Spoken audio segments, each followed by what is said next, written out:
Excesso de informação, pressão no mercado de trabalho, estresse são alguns dos motivos que podem levar à chamada doença do século, a depressão.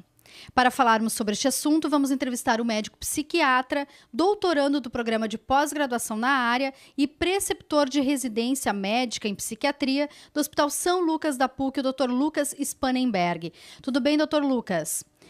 Dr. Lucas, o que é, então, a depressão?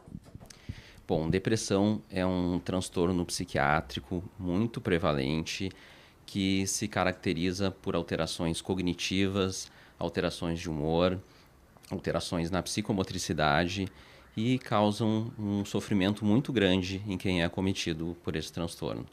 Então, a pessoa que tem depressão, ela enxerga o mundo de uma maneira diferente, ela se sente diferente, ela não controla mais os seus afetos, as suas emoções, e isso acarreta uma série de prejuízos para a sua vida, para o seu funcionamento e para quem tem contato e se relaciona com essa pessoa.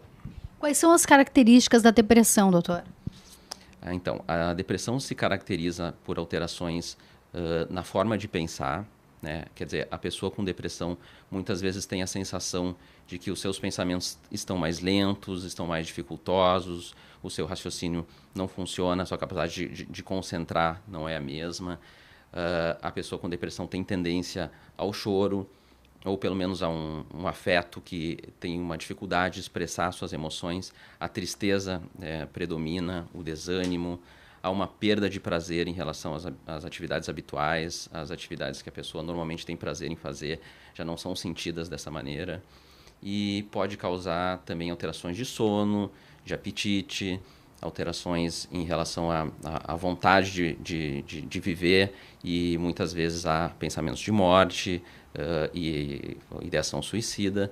Então, é uma doença sistêmica que acarreta prejuízos numa série de dimensões do funcionamento mental, orgânico e social do indivíduo. O senhor falou em relação a essa questão da pessoa não sentir mais prazer no que ela fazia, se sentir triste, chorar. Como, então, identificar, doutor, se é depressão ou é somente um quadro de tristeza? Essa é uma questão muito importante, fundamental. Tristeza é um sentimento normal do ser humano e experiências de vida vão trazer, em algum momento, sensações de vazio, de tristeza, de desânimo. Isso não é igual à depressão. A depressão a gente diagnostica como tal quando esses sentimentos eles trazem um prejuízo significativo na vida da pessoa, né? Ou seja, a pessoa não consegue mais funcionar ou o seu funcionamento está muito prejudicado. O que acontece, né? A pessoa com sentimentos intensos de tristeza, de desvalia, de pessimismo, alterações de sono, não consegue mais dormir, alterações de apetite, passa a ter um prejuízo muito grande no seu funcionamento laboral, não tem mais o mesmo desempenho no trabalho, passa a se relacionar de uma maneira diferente com as pessoas que a cercam e quando isso está presente, a gente faz o diagnóstico de depressão. Por via das dúvidas e para quem tem esse tipo de vivência, o ideal é que isso seja averiguado com um profissional capacitado que possa fazer o diagnóstico e, eventualmente, até o manejo de uma situação que não é um quadro depressivo, mas que é uma tristeza normal e que, naquele momento, precisa de um esclarecimento ou até de uma ajuda para a pessoa poder passar por aquela dificuldade. Doutor, no início da minha fala aqui, eu disse que a depressão, na verdade, é a doença do século. O senhor considera a depressão a doença do século, doutor? Essa frase ela não é dita de uma maneira arbitrária e aleatória. Disse que a depressão é a doença do século porque a prevalência de depressão tem aumentado ao longo do tempo e estima-se que a prevalência ao longo da vida ao redor do mundo seja de 10 a 16% da população. Ou seja, de 10 a 16% das pessoas vão fechar diagnóstico por uma síndrome depressiva ao longo da vida ao redor do mundo. A Organização Mundial de Saúde estima que em 2020 a depressão vai representar a segunda causa de carga de doença, ou seja, a segunda doença que mais causa prejuízo em termos de funcionamento, em termos de anos de vida perdido, de anos de vida de trabalho perdido, e por isso que se diz que é a doença do século. Ela vai ficar somente atrás, em 2020, das doenças cardiovasculares. Então, é uma condição que nesse século está apresentando uma prevalência aumentada e exige da sociedade, dos governos e dos profissionais uma atenção especial. Quais seriam os motivos, doutora? A minha próxima pergunta, na verdade, fala um pouco disso, que atualmente as pessoas comunicam-se mais virtualmente do que pessoalmente, né? Existe uma mudança nos relacionamentos e isso tem desencadeado mais essa doença, doutor? Isso pode provocar as pessoas a terem mais depressão? Esse seria um dos motivos, por exemplo? Sabe-se que, na verdade, a etiologia da depressão é multifatorial. O que quer dizer isso, né? Não tem uma causa única para a depressão. A gente tende a identificar uma série de fatores e dos termos que se usa para isso é uma equação etiológica, né, para a gente explicar por que uma pessoa é acometida por esse transtorno. Nessa equação estão presentes fatores genéticos, fatores ambientais, fatores de desenvolvimento, como é que a pessoa se desenvolve, as estratégias de defesa que a pessoa incorpora ao longo do desenvolvimento para lidar com estressores de vida e estressores atuais, né? E dentro desse contexto a gente entende que as relações humanas também são importantes como estratégias de adaptação e o ser humano é um ser de contato, é um ser de relação. Então, relações humanas que são complexas são também necessárias, né, para que o indivíduo se sinta bem. Nos tempos atuais, caracterizado por uma distância paradoxal em relação ao contato humano, ou seja, as pessoas estão com uma série de ferramentas para se comunicarem ao mesmo tempo que estão mais afastadas fisicamente. Isso causa implicações em relação a como se vivencia o contato interpessoal.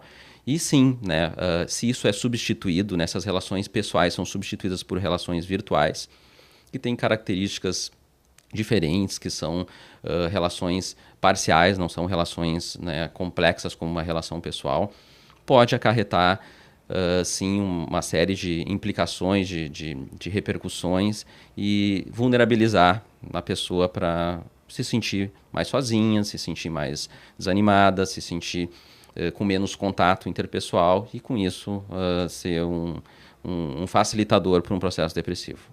Como é que é tratada a depressão, doutor? É somente com medicamentos? Como é que é feito o tratamento de quem tem depressão?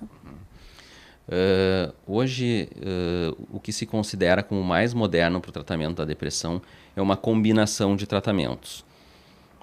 Existem medicações que classicamente se usam para tratar a depressão, que se chamam os antidepressivos. Existem uma série de medicações antidepressivas de várias classes. E junto com o antidepressivo, junto com a medicação, se preconiza fazer um acompanhamento psicoterápico, ou um acompanhamento de apoio, ou uma psicoterapia específica de uma série de orientações, uma psicoterapia psicodinâmica, terapia cognitivo-comportamental, para se identificar os fatores ambientais, os fatores de temperamento, de personalidade que podem estar facilitando ou vulnerabilizando o indivíduo para entrar em depressão. Então, a medicação sozinha, ela tem um resultado para o tratamento da depressão, mas esse resultado é aumentado se, junto com a medicação, a pessoa também desenvolva um tratamento psicoterápico. Doutor, essa questão dos medicamentos, no caso da pessoa que está tomando medicamento para depressão, ela não pode ficar também dependente dos medicamentos, melhorar, mas achar que tem que continuar tomando a medicação ou até daqui um pouco desencadear uma outra doença? Todo mundo que toma um medicamento antidepressivo precisa fazer um segmento, um acompanhamento com um profissional capacitado que possa fazer essa análise e esse julgamento. Não se diz hoje que antidepressivos causam dependência. Ao contrário de outras medicações como benzodiazepínicos, que causam sim um grau de dependência e depois é mais difícil de a pessoa largar, né? O antidepressivo não. Pelo contrário, o antidepressivo ele facilita a recuperação da pessoa e muitas vezes o abandono do tratamento antidepressivo é causado por essa sensação de estar melhor, né? Ao contrário de causar dependência, as pessoas acabam parando o antidepressivo, às vezes antes do tempo que é preconizado, porque se sentem melhor. Então, isso é um indício aí de que farmacologicamente não há esse processo de dependência. Dr. Lucas, o senhor palestrou nesta quarta-feira na 18ª edição do evento Temas de Psiquiatria, e a sua fala foi sobre depressão na era das neurociências em busca de um modelo conceitual válido. O que significa isso, doutor, para quem está nos assistindo? A minha fala versou sobre algumas dificuldades, alguns problemas no que a gente entende hoje como depressão. Então, a despeito de tudo que a gente conversou aqui hoje sobre o que já se sabe sobre depressão e a despeito de a gente ter intervenções eficazes para a depressão, a gente ainda trabalha com um conceito de depressão muito limitado. O que a gente tem hoje para fazer o diagnóstico de depressão, né? Quais são os modelos universais para classificar a depressão? Nós temos duas classificações principais em psiquiatria, que são a Classificação Internacional de Doenças, a CID-10, e o Manual Diagnóstico Estatístico da Associação Psiquiátrica Americana, que é a DSM, que na sua última versão agora, na quinta versão, acabou de sair, foi lançada agora há um mês atrás. Quais são os problemas dessas classificações? Essas classificações, elas descrevem alguns sintomas que, se somados, dão uma ideia vaga do que pode ser a depressão. Elas descrevem, por exemplo, a DSM, 9 sintomas que, se a pessoa tiver 5 deles, ela é classificada como tendo transtorno depressivo, desde que esses sintomas tragam um prejuízo clinicamente significativo. Acontece que a descrição desses sintomas na DSM é muito vaga, né? E ela dá margem para interpretações que podem ser subjetivas. Por exemplo, um dos sintomas da DSM é humor deprimido a maior parte do tempo. Humor deprimido não é uma especificidade, ele não é específico da depressão. Quadros normais também podem apresentar humor deprimido, um luto normal, uma tristeza em relação a um acontecimento de vida. Então, até onde a tristeza é normal e até onde ela vira um sintoma de depressão, ela dá margem para uma certa interpretação.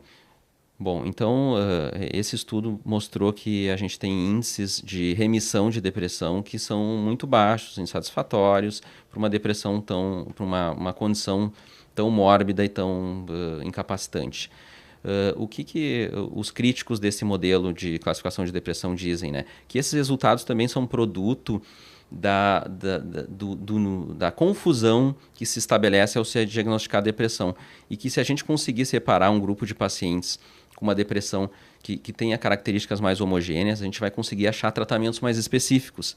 A gente vai saber, por exemplo, né, que tratamento, que antidepressivo usar para um paciente que tem retardo psicomotor, alteração psicomotora. Né? Nesses casos, nesse sentido, que tratamento se usa para a depressão melancólica, por exemplo.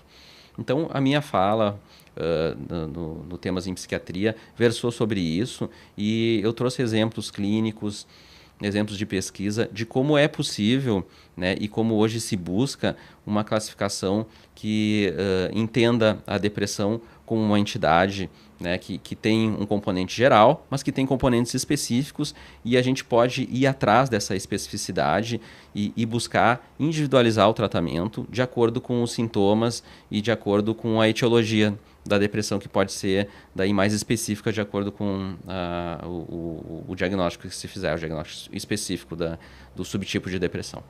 Tá certo, eu entrevistei o Dr. Lucas Spanenberg, que é médico psiquiatra. O Atividade Simers fica por aqui. A todos, uma ótima semana.